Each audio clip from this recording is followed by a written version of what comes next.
Good afternoon, everyone. Thank you for coming on a late Friday afternoon.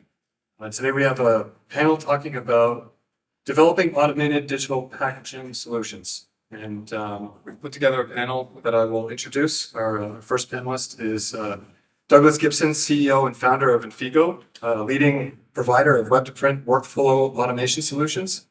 Our second panelist, who's actually third, is Erin Hollandsworth, co-founder of Motionalysis, a technology company that specializes in automation and video analysis for quality control and packaging. And at the end is Kirk Lewis, head of SiteFlow sales at HP.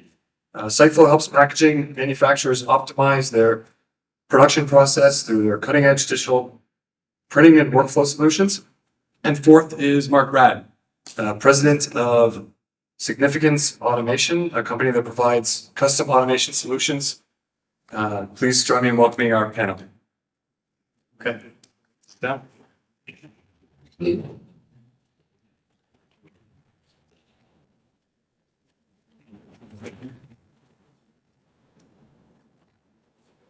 So, over the last couple of years, automation has taken off just about everywhere you can imagine, whether it's people, process, all kinds of things. And everyone here has invested a ton of time and effort into creating solutions to target that. And one of the first questions I wanted to ask Marc was, what inspired you, to build your solution and product, and what are some of the challenges you faced along the way? I'd seen, because I was the culprit selling so much software out there over the years in the graphic arts business, that I'd seen so many shops making investment in software, but the utilization is so low that I saw it as an opportunity to say, okay, let the industry innovate, but let them innovate, tailor that software so it has meaning in their business. So make the software fit, tailor it so it fits the environment, and ultimately maximize on the ROI. Yeah, you're so right. And so I'll touch a little bit on our background. We do point of purchase displays. We have digital large format printing, automated finishing, analog finishing, co-packing, all kinds of things. And our facility we've built out over the last couple of years, and I've spent tons of time talking to competitors and people that have been here.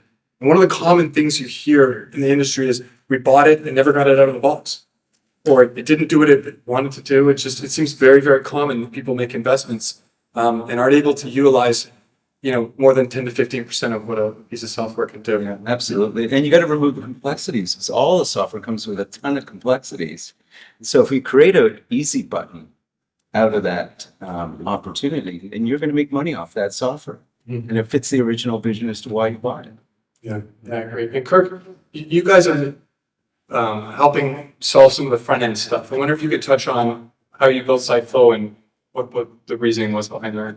Yeah, sure. So the platform's been around for the better part of about 10 years or so. And we've seen all the different markets, whether it be labels, packaging, the photo gifting market, all go through that transition where runs are getting shorter, runs are getting more personalized, more version control. We heard from the other panel earlier from the David Industry there, agency, about how brands are looking to have bespoke sort of campaign type projects. And in order to do that at a price point that was typically done at a long run job, you need to be able to automate that, remove the touch points, and tap into the upstream content creators in an automated way, speaking the language that they want to speak, driving that from order creation all the way down to the device with zero touch, all the way down into shipping, and letting the robots take over as needed. Because if you have those manual touch points, you're driving cost into the equation. If you're not able to be competitive, and brands aren't going to be able to offer that type of thing to the market.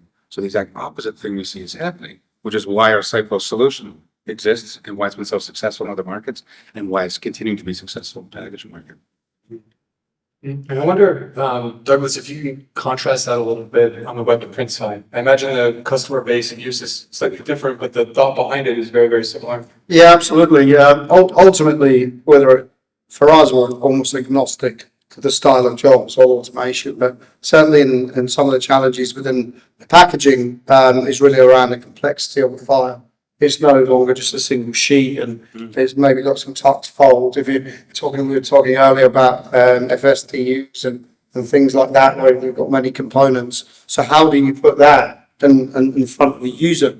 How do you make sure the right components are there? How do you make sure that it's not too complex, that they just don't use it? because there's no part, as you said, that those 15 to 20% of people that buy software don't use them, and finding that easy button is definitely not easy. And one of the things that Figo prides ourselves on is that user interface that can be tailored to the product. And that is so important from that perspective. And then obviously making sure we flow it through the different site flows and other workflows. Yeah, there's a lot of stuff we're doing as well, kind of even, with the advent of digital press, digital technology, it gives a lot of on-demand sort of, removing the need to overprint, store too much, have obsolescence occur in various different industries. Packaging is one of them as well. But we also think about it going upstream, back up to the content creation side, about carbon footprint, carbon neutrality, and about the ecosystem around that. If you can take and reduce your click to ship times and your carbon footprint when actually getting a package to the end user, having it produced more hyper local, utilizing that capacity in region, right? From a brand's perspective, it resonates back with their clientele, what they're out there to the market pushing, that they are a green facing, carbon forward company as well. Really resonates with their end buyers as well. The platform that we're inside of using on HP technology does exactly that. Routes globally around the world, finds the local capacity in the printers to be able to shrink that click to ship time, have our SLAs even shorter, and once again push back the need and the ability to have short run packaging at an affordable price for end users to drive versioning, less waste, less obsolescence, less stuff going in the recycling bin. And some that we've seen kind of indirectly from the layouts is I'm more on the manufacturing side and monitoring monitoring equipment usage and the workflows and uptime and downtime is, especially I'm from California, and there's a lot of sustainability around power and consumption. Yeah. And people are able to monitor their processes, and the more they sensor up their machines, they're able to say, why is this blower running? We don't need to run this blower all the time. Yeah. And the nice thing is a lot of these states and utilities are actually incentivizing their clients so anything they can do to reduce, they actually get some rebates, which helps fund some of the technology that we put in. It's kind of a hidden way that people get that they don't realize they can take advantage of credits that are out there to actually make their manufacturing more efficient. One of the things you were talking about was capacity and where do you send jobs and things like that. And, we talked about this when you look at buying equipment or lead times and capacity sometimes can be subjective, right? It could be a speed issue with the equipment, it could be setup time, it could be all kinds of things. I wonder if you could touch, Erin, a little bit on, how Motionalysis helps with that. And The interesting thing is if you're at this show, you'll see there's different printer people, there's different cutter people, and a lot of good suppliers, and some have some software that works. The kind of thing we find in the field of what we try and fill the gap of is they don't work together. Mm-hmm. You don't have a common solution that looks at your whole process. So if you just have one, I understand my printer really, what I really find is when we start monitoring and looking at something comes in and we take in some paper, out comes packaging or whatever we make. Really, everyone gets their machines really good, but we find there's a lot of efficiencies. It's not with the machine, it's all the moving the material. A lot of times it's that material handling where the people get involved processes, and you can't necessarily track that. So you need to have visibility in your whole process to find out oh man, that's where my capacity is. It's not at the machine. It's I need to, I need to spend more time figuring out how to prep my materials so that they're ready, so that I don't have these gaps. The machine can run all the time, but I need to have all the material and the jobs queued up through the automation so that it's available so that I can fill that capacity up for my OEE. But understanding your bottlenecks, where they are, and move them as quick as possible. And the access to data we should provide it, that hopefully shines a light on that. Right, because sometimes there's a field and then people hear from different departments, but if you're management, you can't always be out there because you have other responsibilities. They can't be sitting at the plant listening to what they're doing, but when you see reports, you can say, why would we not, we should have why is this not defined where we weren't producing there? Then you can have the meetings to figure out what it is. Well, I think the big thing, and I've got my head of marketing in the room, and he'll probably laugh at this, but I say it's turning an art into a science, and I think that's what we've got to do over the coming years. And what I mean by that is printing is an art. It's a beautiful art. was a wide format packaging. Some of the stuff you must be proud of. Sit in the shops, you think, God, we built that. But it's an artistic process. And I think where we're really falling behind, still, amazingly, is using the science of amazing tools like the cyclers, like the Motionalysis, like the tools you're bringing together and what we are doing, making sure, reviewing that, putting a strategy in. How many times do we do in the automation process, put a review into that to say, right, guys, we've automated. Has it made a difference? Am I getting any value from that? Is it returning any benefit? Or have I just put a whole thing in there that actually isn't adding value? And I think that's something which is quite interesting. And to coin that phrase, art into science, I think we need to continue to do that in automation.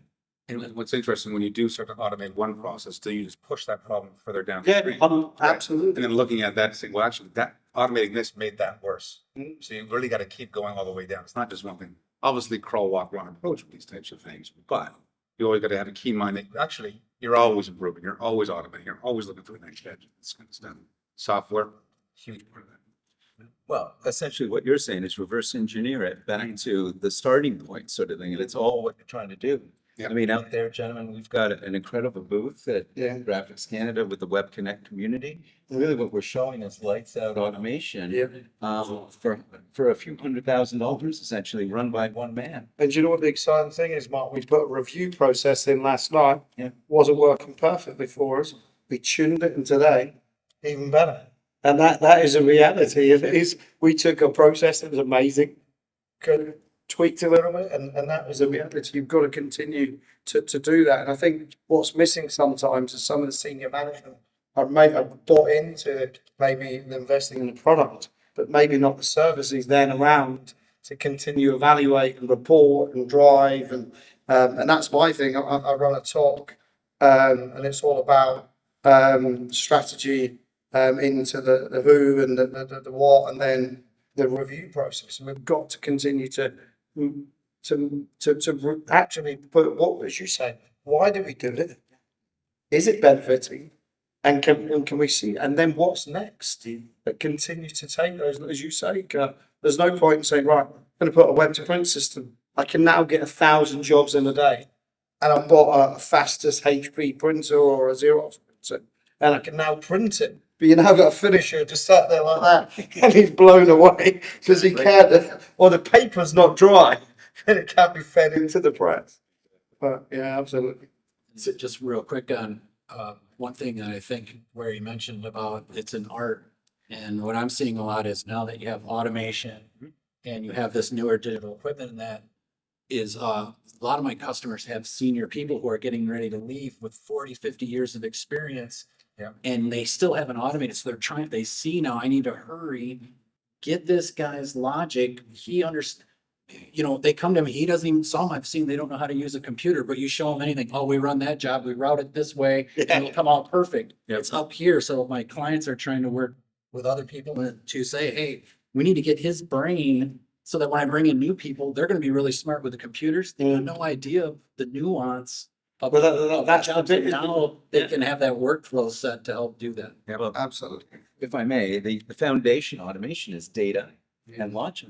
And if you can combine the two, you've got automation. But as Erin just said, you've got to capture all that cognitive and put it From the artist. It's time we do that, right? But the systems are now, and we always talk about AI and what are we patterning, et cetera. So that might be a topic of discussion here. But at the end of the day, it's what are we doing to make it flow, make it all connected, and allow our customers to continue to innovate. And a lot of business owners that we all see are always talking about, that'll be a great continuous improvement initiative. And you've gone through those as well. Oh, yeah. I want to touch a little bit on data collection and things like that and automation traditionally, but we're I consider as mid-size, right? And when you go to trade shows and things, sometimes you see the largest of things, right? And the highest investment of automation, all these things. And in my opinion, there's a trickle-down effect, right? The barriers to entry lower. And my question to Erin is as people get access to all this data, where do you see them going with this in the next 10 to 15 years? I think the biggest thing is the tools that are out there Well, I look at it two different ways. If I will look back 2 years, if you're, most of the clients that I deal with, I'm not dealing with billion-dollar companies. I'm dealing with family-owned, multi-generational packaging companies. And as they're, how do I want to say this?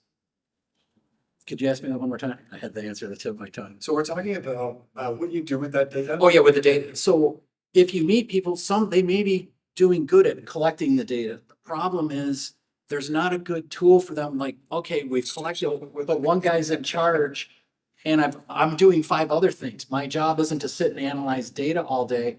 And maybe I'll get to it once in a quarter to look at my data to see, hey, could we be doing things better? Can I make my time estimate? I've got all this data. Did I actually go back and say, oh, wait, our setup times when we're doing an estimate up front and in our schedule, it could be 3 minutes shorter here or 2 minutes long. They don't have the time to do it. But now there's so many new tools that can sit and do that analysis for you and make it much easier to do the decisions. Live. It's perfect.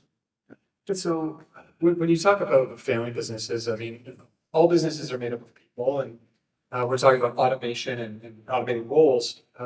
What have you seen from a success side and maybe a not so successful side when you're talking to somebody? Mark, you spend a lot of time going to different sites. What is it that makes automation successful, like an implementation really successful? It's so dynamic. I mean, we see it all sort of, and we've seen businesses that have come back to us after an implementation who've said, we've had an incredible spike in our business, revenue-wise. And I go, why? And they say, well, now we don't need all these pre-press people. And I'm able to go out there with these pre-press people, put them in the boardroom, in the sales call, and generate the sale with full confidence. I mean, it's magical. And then at that point, they have a spike, but they haven't ridded themselves of the people. What they've done is repurposed and kept them as part of the family. And that's how people build beautiful businesses, because they bring them in, they bring in the employees, they treat them like family, and then they continue to grow. That was one aspect of it. That's why I said it's a very dynamic answer that I give you. But I thought I'd share one story that our best customer said all the time. He says, I keep my people, but I continue to automate the processes around them. Another thing I see too, that it took a paradigm shift in my mind about 3 years ago. And in the past, you couldn't necessarily do it, but you get trapped in these monolith systems. So someone wants to come in, oh, I want to automate. Well, I have to buy this. It becomes this big, huge project, and we want to automate everything. And the new way I like to do it, or what new technology enables you to do, is to say, why don't we come in? What's a pain point? We can automate. We're going to build on a new tech stack. Let's solve this problem. Then we can iterate, but we don't have to go put in a whole new thing. We don't have to digest this massive project. Let's have a game plan of a tech stack that we can work on. And I'm going to automate this first. And when we're successful, now I have my ROI. It makes it real easy to go, well, okay, we can do 2 on the next one with the people I have in place. And then you slowly work up in iterations to where you're at. As opposed, I think that's where I've seen people fail, is they try and do too much at once, as opposed to getting something that you can get a goal. This is only going to take us 3 weeks. We're going to run in sprints, kind of a newer way of doing things. And I think that works really well for people.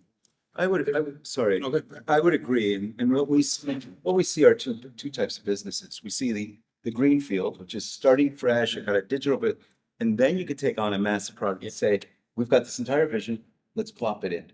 But then you've got existing businesses, and that's why we call them continuous improvement. But essentially, in the robotics world, we call that a brownfield. There's an existing business, and we're implementing quick wins along the way. Sorry. No, I think it was. No, I was going to say, I mean, recently we went through it. It's all about getting buy-in at every level of the organization. The automation doesn't necessarily mean job loss. It means I'm going to make your life better. And every follow that value chain, how automation makes that person's, that individual's life better, so they can want more important things, more higher value things, and have the automation take over that. And if you can get a win there at every level of the organization, implementing's a dream, right? Because you're changing infrastructure when you implement automation. Changing infrastructure while you're running a business is a challenge. And you got to have everybody's buy-in, because if you have the naysayers, they'll put up the blockers, and that'll be a challenge to do it. Yeah, there's this So what's in this for me? concept of feature creep, minimum viable product. When we implemented web to print, there's a lot of stuff that you can do with it. And when you get buy-in, well, actually, you get asks for things. And I think what happens, to your point, is people say, yeah, we can do that, we can do that, we can do that. And then it becomes this large thing that just becomes impossible to swallow and bite, right? And we had to do this in our implementation. We scaled back to what we consider like minimal viable product. Yeah. What can we launch, and then can we iterate along the way? But if you haven't done something like this before, sometimes you don't really know what you're getting yourself into. You just draw it down and go, let's do it, and you find out quickly that it takes much longer. And so I love that thought of pick something small and improve it and iterate it over and over again. Yeah, you have your big vision of where you want to go, but you don't want, those little successes, but that work you're doing is, you're like, oh, wait, but down the line, it's always, I'm going to do this, but does it work with everything else? But you always have to maintain, hey, as I'm going along, it's all going to work, right? You have different suppliers, different vendors, different software people getting to talk and go, hey, look, here's the direction we're going. If we make these changes, we're all going to be happy together, 2-3 years down the road, right? It's like building a house out of rocks. There's small rocks, medium-sized rocks, and big rocks. And all of them are important to build your house. And sometimes it's a problem. You got to solve the small ones, the medium-sized, and the big ones. Same. And from a ROI perspective, like how are people making evaluations on, should I invest in this area? How do we choose the first starting point? What have you guys seen from that instance? Douglas, go ahead, bro. It's not trying not to cough. We can take it. I think I always try and start with ROI first, because I set this business up because people used to buy software and sit in the box, and they used to drive me mad. So we try to make sure that all of our customers that invest in our products get some ROI, and that comes thankfully very quickly as well. So I think start with that strategy of why we're doing it, because that's really, really important. And then put some investment in, and make sure that you're getting something reasonable for the business.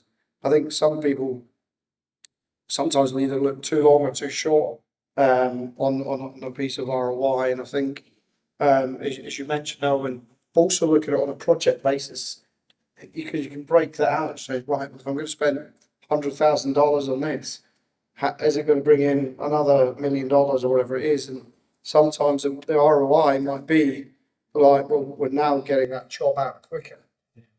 It might not be that I've saved at $10,000, and because I'm getting quicker, that customer is now happier. And I'm sure you can equate that to dollars and stuff like that. So it's just been a bit more open with that ROI strategy, but also making sure it's aligned with the overall business goals. For me, it's kind of interesting that if people since I'm on the manufacturing, we're dealing with the operators a lot. So we really focus on operator engagement. So the operators participating in the system, and once they start doing that, if they don't have anything, I can easily justify the ROI that they will gain there's something called the Hawthorne effect, just by putting in the system and the operators being engaged with it.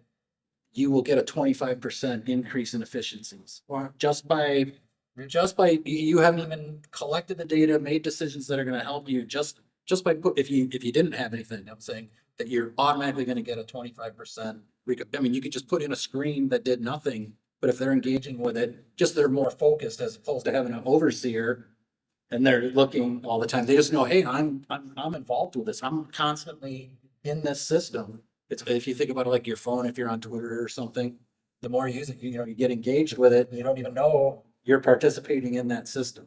So it's just kind of an interesting, easy ROI for me to point out to people. Yeah. All the customers I talk to and work with and implement the platform, it's all about, getting into new markets, right? It's what does the software allow you to do from an automation standpoint? So if you can get into a new market, whether it be labels, packaging, what have you, you're going to want to obviously automate that. But what you don't want to have to do necessarily is always throw what you have. You can reutilize it, take advantage of that. Not necessarily throwing out your press or your other types of finishing equipment. Automation should be able to try to reutilize that from an ROI perspective, but also get you into a new market to drive some revenue with that. Hopefully change some mindsets along the way. And then as you get success on that, then you start to ramp and then you start to look at new equipment as well. I mean, so that, usually it's about getting into a new market for us. I remember working on one of the actual site flow, and it was a finished package, so it'd be a gift box. Yep. And one of the things we were able to do working with site flow was be able to we put an RFID in the finished box, because one of the problems was the time these were getting delivered incorrectly and within the factory they were getting lost. And because it was a finished gift box, there was nowhere. Yeah. So we actually put this RFID, so every time it go out, it could scan them. And the only way to do that was having the right information off the machinery, the right data collection. And we were then, and it was quite an expensive job to put this in because it added a few cents to the product. We couldn't put that onto the client, but the ROI for that was absolutely huge. And I think that's the joys of the different systems really working in harmony to be able to pull that together. And from our perspective, I'm going to piggyback on what these gentlemen said, and they've said it so well, but from our perspective as a professional services company, we are big proponents that to achieve an ROI in the business, it's got to embrace two things, integration and then the automation development. And if you can embrace those two through the means of coding or any developments or small wins, as Erin has suggested, then you've achieved a huge ROI. Some of our customers have said, look, I want to win just by gaining immediate capacity. And they do that with an implementation automation in less than 30 days. Some of our customers come to us and say, look, we're taking 5 days manually to do X, Y, Z. And we turn that into we remove the mundaneness out of it, and we turn it into a background process, which takes seconds by way of computing, because that is something that's feasible nowadays just by way of coding or scripting the language to do so. It sounds like the definition of ROI becomes very important on the Y side, right? Everyone's definition can be a little bit different. It might be throughput, it might be dollar value, it might be output, all kinds of things. Erin, you said something earlier about working with the operators on the shop floor, and we went through something similar when we did shop floor data collection in the co-packing environment. You see real-time targets for output, and we expected to see some sort of pushback on that, right? Where people could say, well, you're setting unfair targets, you're doing all these things, but we saw the opposite effect, right? People like to know where they stand, like to see how they're doing. When we're talking about buy-in, you need buy-in from both levels. The operator side, you're pulling knowledge and you're gathering all this data, and then obviously on the director level or something like that. I wonder if we can talk a little bit about buy-in and what makes that go so well, and how do you get it from both levels? For me, you need top down at the start. It has to be a top level, hey, team, here's where we're going and this is how we're going to get there. So you have the direction from the top, but from the bottom, I've noticed that initially, if someone hasn't had it at the operator level, they're a little apprehensive, but I come and explain to them, and it's amazing. Most people, they're a little hesitant, but once they start to use it, what I find the operators like is they have meetings, and I call them bitch sessions, and there's finger pointing going on. Well, now the operator learns right away. I'm annotating when I have problems. They've given me definitions of uptime and downtime. And as long as I narrate now, I don't have to point fingers anymore because it tells the story so that anyone in management, it's there. There's the data that you cannot not say that this is happening. I've recorded Facts over emotion. exactly, and it's and a lot of times it shows their strengths. They're like, see, because believe it or not, most workers aren't lazy. Most workers do want to do better. They do get enjoyment out of their job, or they probably wouldn't be there. So if they can do better, it's kind of interesting. The other thing I've seen, I haven't seen so much on the packaging side yet, but in a previous, that it's kind of going to where they call it the gamification of work. So you have your teams, and when you're monitoring, I've in another industry I was in that makes apparel, they actually have their production scoreboards, and based on waste, not just how fast you are, but the quality of your product. And it's like games, and they weekly and monthly get bonuses. And then it's kind of like a video game. They're playing teams against each other. Hey, you know, I want to beat that guy. Why are they better than us? And you couldn't do something like that without, you know, it'd be too hard to do manually. That's funny you say. That's exactly what happens in the PrintOS suite. We have an application called PrintBee that gives you live data from your devices themselves of how they're performing uptime maintenance. You assign operators against them if you'd like to. And then a lot of companies do just that. Have a gamification. Who's running their test the best? What's the uptime percentage? What's the maintenance on these devices? And having real time, your operators get a sense of, oh, here's how I'm measured. Here's how I'm scored against Tony or Tina down in the next shift over. There's a bit of healthy competitiveness going on with that. I think it's a fantastic idea. Wonderful. I would second that, and I'd actually say by that virtue of creating that bit of a competitive spirit, it actually breaks down the silos that we see in so many different companies now too. Yeah. And we're all, by subliminal, we are all bringing in solutions that break down the silos so that there's a one team, one company effort out there.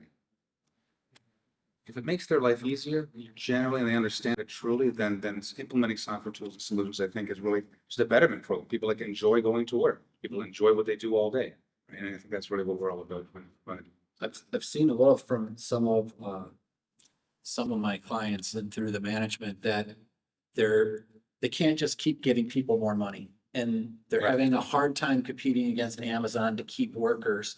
So I can't just keep giving you raises all the time. So and you just can't necessarily say, well, you have to be faster. We need to produce more. But then if you say, hey, if we have higher quality, I can maybe, if we hit these quality goals, we can give you compensation based on that because it's the whole company. And if we can, you know, just different metrics as opposed to just doing one thing, it makes it a little easier to give those goals. So again, your employee is buying into this process. Also, the worker of tomorrow are the ones that are used to using a computer and interacting in the digital world, right? Digital technology, and having that sort of ease of interaction with the platforms, these types of things that drive that, also aids to employee satisfaction, keeps people retained around. They like using cool tools and cool technology that's implemented at home and in the office environment. So you got to be able to have those things and their availability. So you don't have to give them a raise every single time. They just want to come to work because it's a cool place, great environment, and culturally they're forward thinking.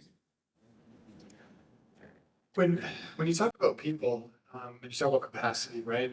In where we are today, you know, we're record low unemployment, extreme high openings in the U.S. for job openings. It seems like automation is really helping give excess capacity without additional people. You know, sometimes we think about displacing people, right? But sometimes it's more than that. It's about going further with the people that you have. I wanted to talk a little bit in the end here about advice that you have to people that are going down the automation path. Where do you tell them to start? How do you select vendors? What are some of the things that you would give from an advice to someone who's looking at this? I'll go first. It's about crawl, walk, then run. Don't swallow the whale, as we talked about earlier, right? Look at a little point. Think about where your bottlenecks are.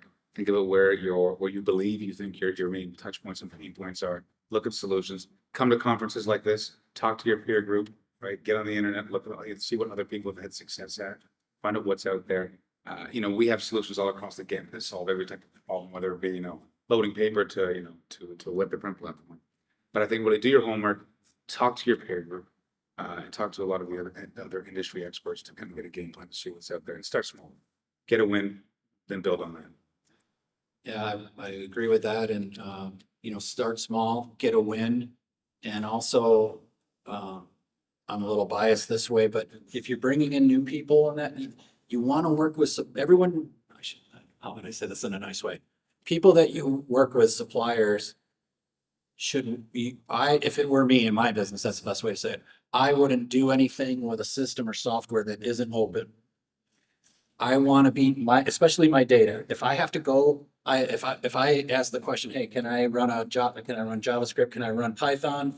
And I want to do my own reports off of all my data. If there's any silos or resistance, I mean, all your data should be open for you to do what you want with it so that other people can consume it. So when I bring in my next piece of technology, maybe from HP, and then maybe I need this in 6-7 months, I can't keep going and doing these discrete special, oh, I got this now I got to go change my program so it works with this one and this one. It's like, no, it should be able to bolt onto my technology. Say, play well in the sandbox with others. We all Exactly. play well in the sandbox with each other. Exactly.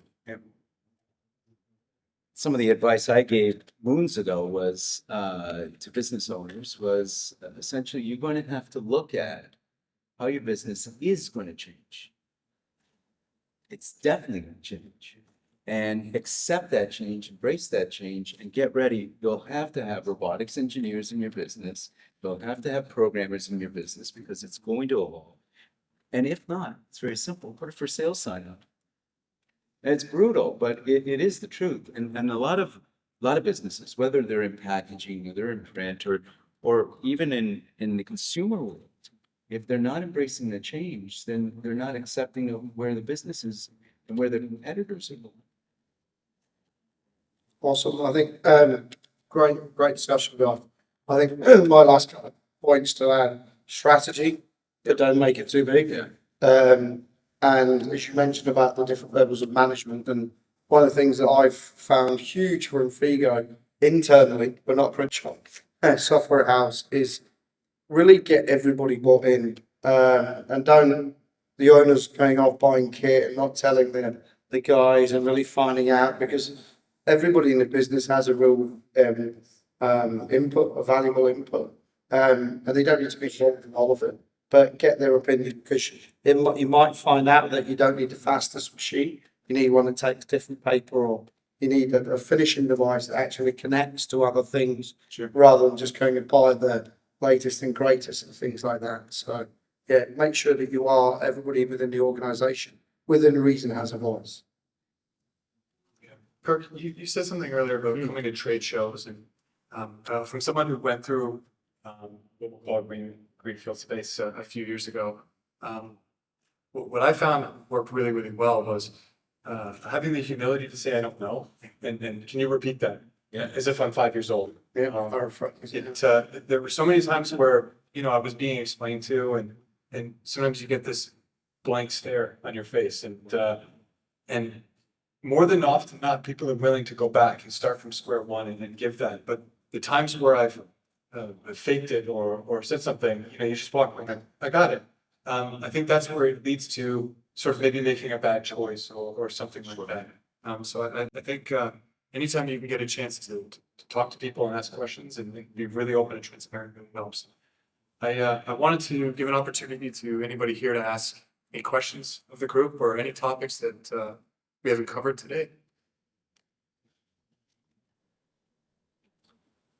Okay, was there anything on your mind that we didn't cover? Anybody here today? No, Can I Great session. I actually have just a real quick point. The gentleman sitting in the back there swung by the booth earlier today, and it kind of was an interesting thing where they had this problem, and they came into the booth and kind of this thing. They have software that they went and wrote their own scripting to get the data they wanted, but then they were trying to figure a way to make it then automatically adjust a printer they were using.